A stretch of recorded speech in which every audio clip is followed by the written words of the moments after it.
are auditor from EY. Oh, you are auditor? By the way, I am Muhammad Hakim bin Zaidi and I am receptionist in this company. We are here today to audit your company. Can you take us to the meeting room?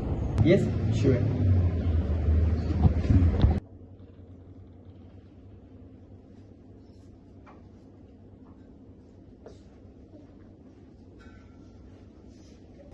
Do you have anything else? Sure. Can you help me to call the manager, sales manager and finance officer to come here? Okay, sure.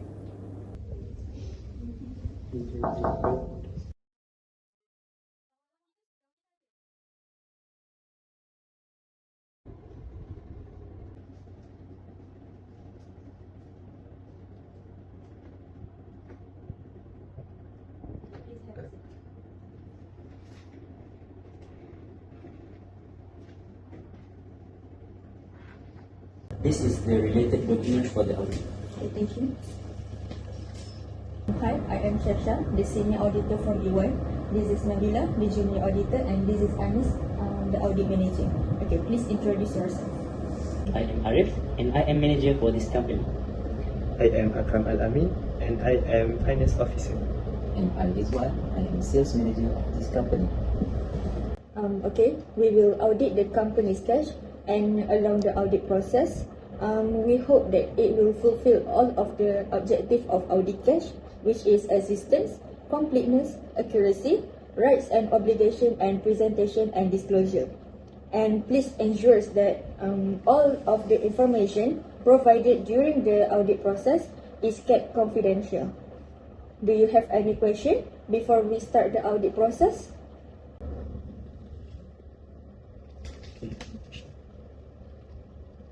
I think for now we have no question.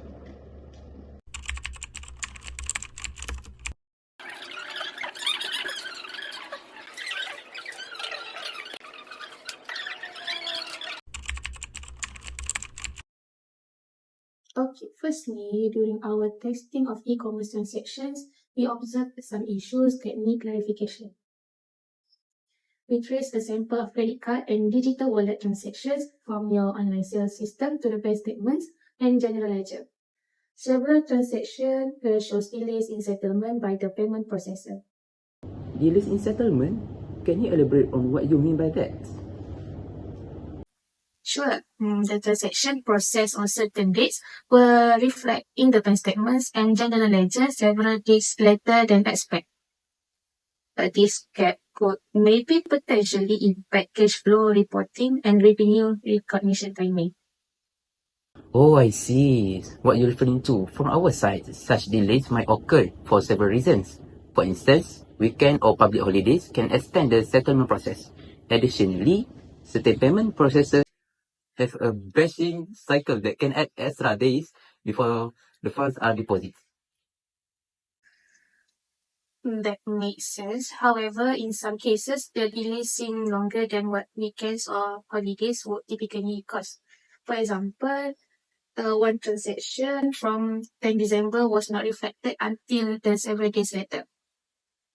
Yes, in that case, the delay might also be due to payment processor reconciliation issue or manual reviews triggered by flag transaction. We can reach out to the payment processor to get more clarity on these specific delays. That's helpful to know. However, we noticed delays in some cases that seem longer than typical processing timelines. For instance, one transaction from 10 December was not settled until 15 December. I see. That does seem longer than usual. It's possible that the payment processor experienced a reconciliation or review issue during that period. We'll need to reach out to them for more details. Understood. So, do you think this will be impacts your financial reporting? It could, while we don't expect to affect overall revenue figures, the timing of cash flow reporting might be impacted, and it raised question about reconciliation accuracy. So next, we identify a transaction where 15,000 received from a wholesale customer on 30 December was recorded as revenue in January 2024 instead of December 2023. This appears to be a cut-off error.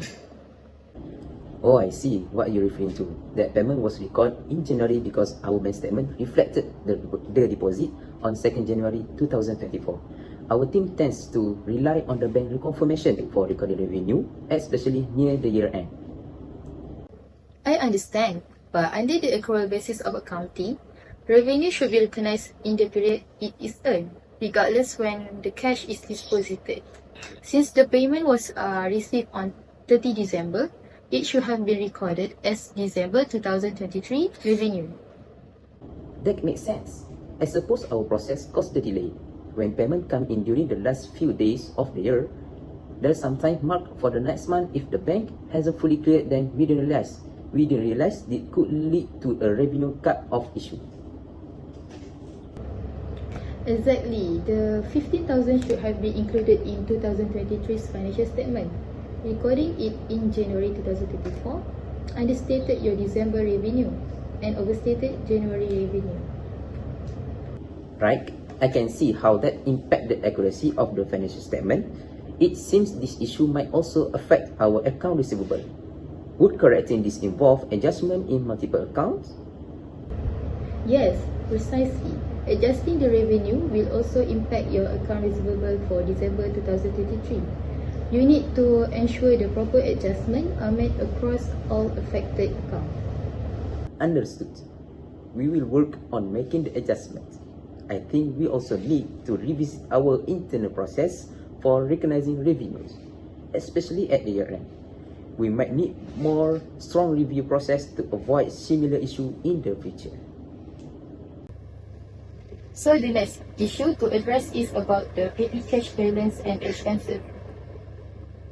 Alright, let me explain how we handle petty cash at our outlets. For remote locations, petty cash is mainly used to cover operational expenses like minor repairs, office supplies, or transportation. However, there may be cases where staff forget to attach proper receipts or fully document the purpose of the expense. That aligns with what we found. During our testing, we noted several instances of incomplete documentation, such as missing receipts or approval signature. In some cases, the purpose of the disbursement wasn't clear. That's likely because not all staff at the remote outlets are well versed in documentation requirements. Sometimes they face practical challenges, like vendors not providing proper receipts, or they might prioritize urgent operational needs over paperwork. That makes sense, but it does pose a risk. Incomplete documentation could lead to errors or even misuse of funds. I understand. This could also make our financial reporting less reliable, especially during external reviews or audits. We might not be able to justify certain expenses without proper records, which could raise some mistakes and problems. Okay, good for that. Finance officer, can you bring me to the cash box tomorrow? I want to make some cash counts regarding your petty cash. Yes, sure. Next is based on our calculation of analytical procedures, we like to discuss an unusual observation with you. What did you notice? Okay, you may take a look at this calculation. Okay, look. We noticed a significant spike in cash deposit during the festive season compared to previous period. Could you explain what may have contributed to this? Certainly. The increase is likely due to promotional campaigns we ran during the festive season. These campaigns included discounts and special offers that boosted customer activity and, in turn, cash deposits.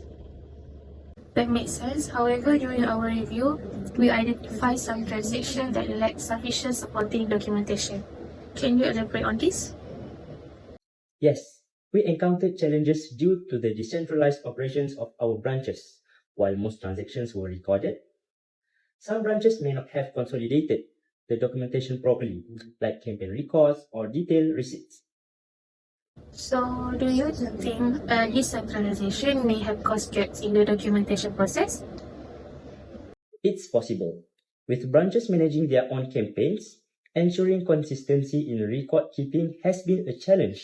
We are aware of this issue and are working on centralizing the documentation process to prevent such gaps in the future.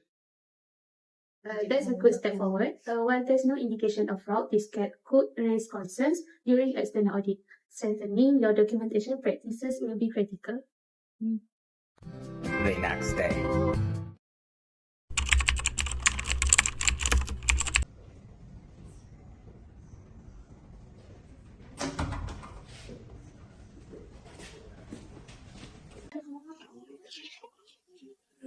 Okay, diary, and there is sketchbook.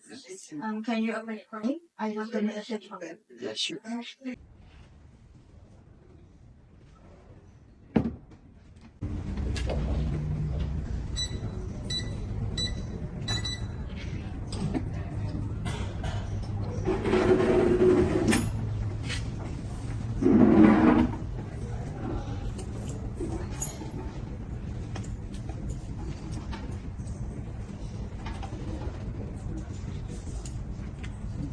Okay, how do you take care of this sketchbook? This sketchbook is all under of my control. I have a keys, I have a password, and I have a good control on this sketchbook. Okay, I just want to take a moment to commend you and your team on the effective implementation of the control procedures. Based on our observation and findings, we found that it's clear that you have put a lot of thought into the design, and it is working well in practice with your complete documentation and proper authorization that you guys have implemented.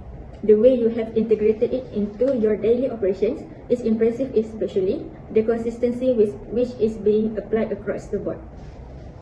Thank you. We have been working hard to make sure it's running smoothly. Okay, but we want you to make an improvement on the duties of the cash box, which it needs to be segregated.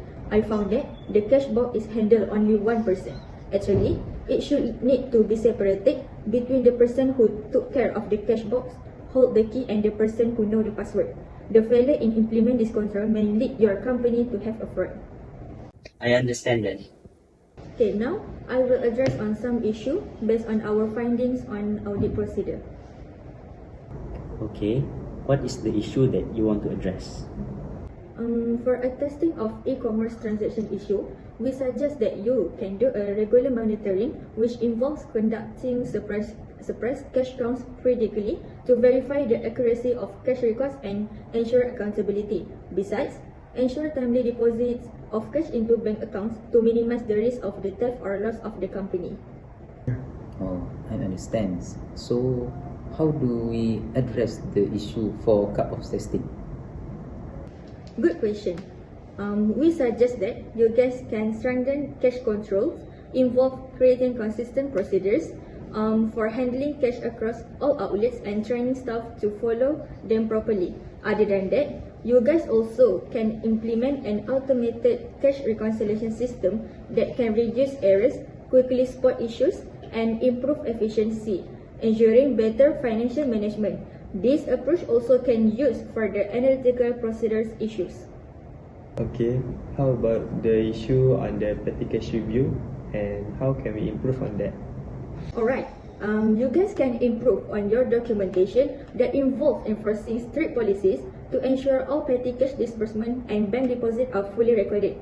This helps maintain clear and accurate financial record, ensuring accountability and transparency. That would be great. Thank you for your insights. Great. We will document that in our report. We will send the final report by the end of January and plan a follow-up review in a month. Any questions or concerns? No, everything is clear. Thanks for your work. Thank you for your cooperation. We will stay in touch for the next steps. Sounds good. Have a great day.